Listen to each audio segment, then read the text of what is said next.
안녕하세요. 좋은 책, 좋은 삶, 꼭구독의 김민식입니다. 자, 좋은 삶이란 어떤 삶일까요? 책에서 배운 내용을 실제 삶에서 적용해서 삶이 더 좋아지는 것을 경험하고 독서와 실천을 이어가는 삶 아닐까요? 한때 제가 이 허리둘레 34인치 바지를 입고 다녔어요. 근데 제가 이제 운동과 간헐적 단식으로 살을 확 뺐더니 바지가 흘러내려가지고 볼품이 없는 거예요. 다이어트는 늘 어렵습니다. 자, 이 힘든 다이어트를 어떻게 하면 더 쉽게 할 수 있을까? 오늘은 전문가의 책을 통해서 배워봅니다.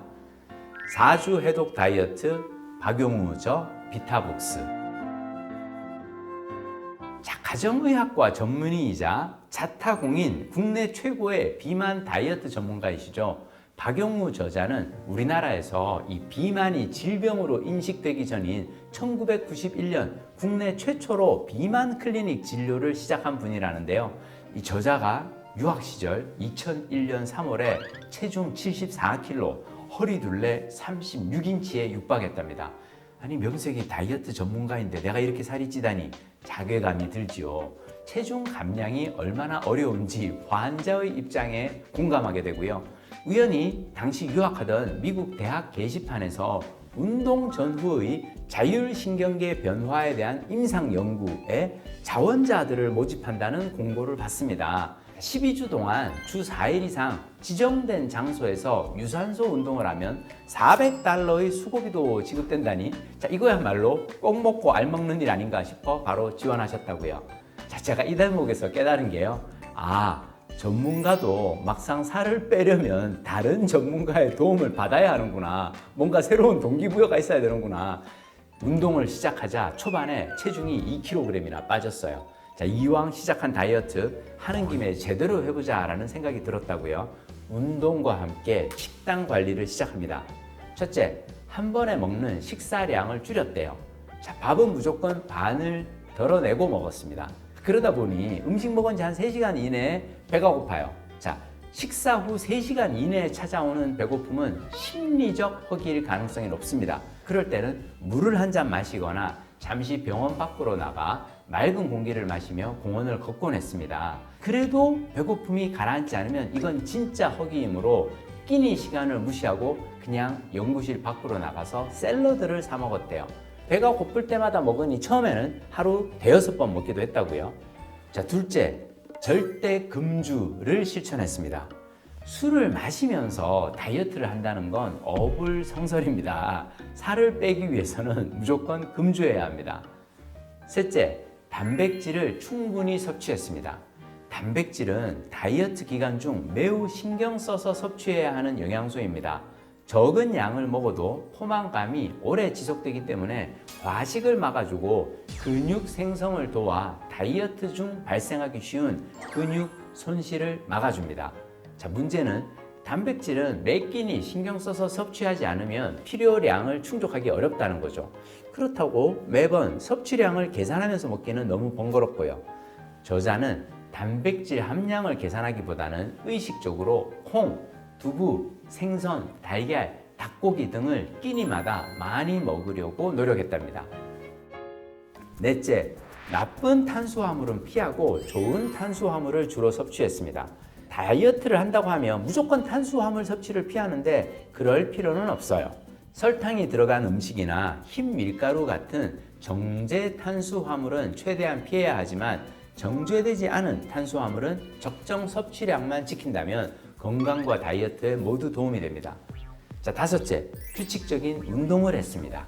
주 4회 이상 하루에 30분 이상의 유산소 운동을 거르지 않고 실시했어요.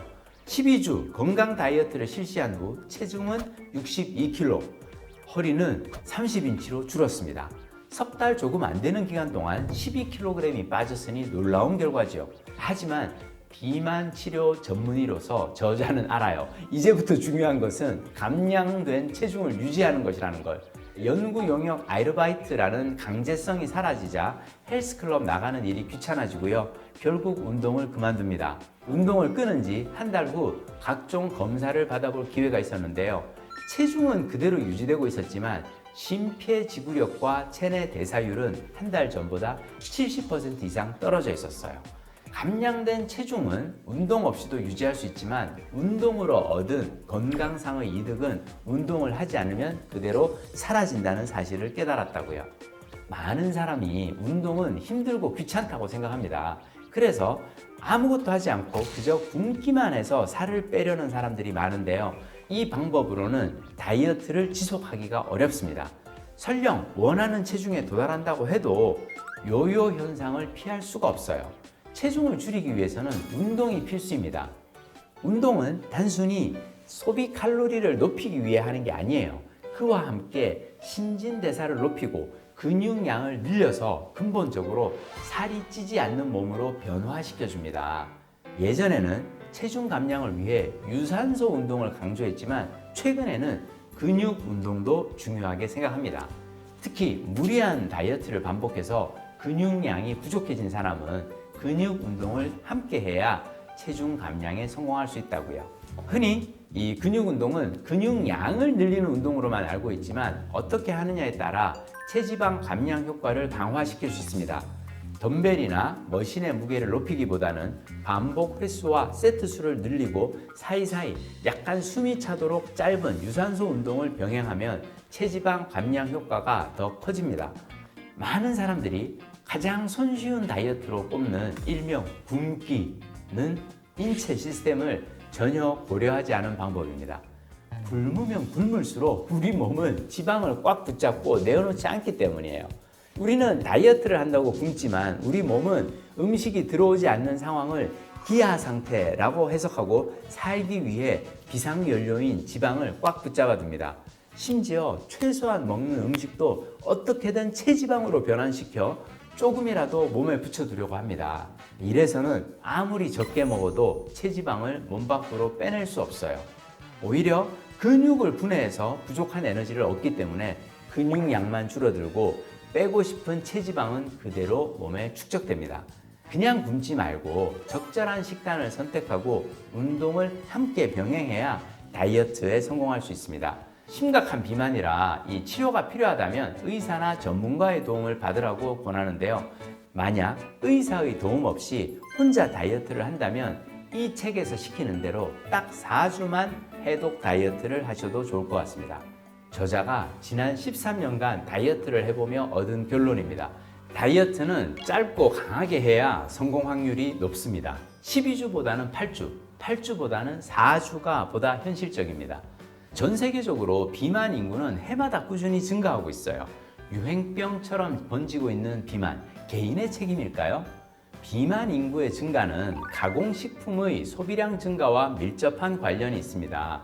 설탕, 액상과당, 트랜스지방, 나트륨, 각종 식품 첨가물들이 음식을 통해 몸에 들어와 생물학적 중독 현상을 일으킵니다. 살찌고 싶지는 않지만 살찌니까 참아야 해 하는 의지력보다는 맛있는 것을 먹고 싶다는 이 자극에 의해 나도 모르게 손이 갑니다. 음식에 탐닉하는 것은 단순히 의지력이 부족하기 때문이 아닙니다. 음식에 중독된 것입니다. 갈수록 비만과 관련한 건강상의 문제는 늘어날 것 같은데요. 공부가 필요한 시점입니다. 꼬리에 꼬리를 무는 독서, 꼬꼬독 꼬꼬독. 다음 시간에 뵙겠습니다. 고맙습니다.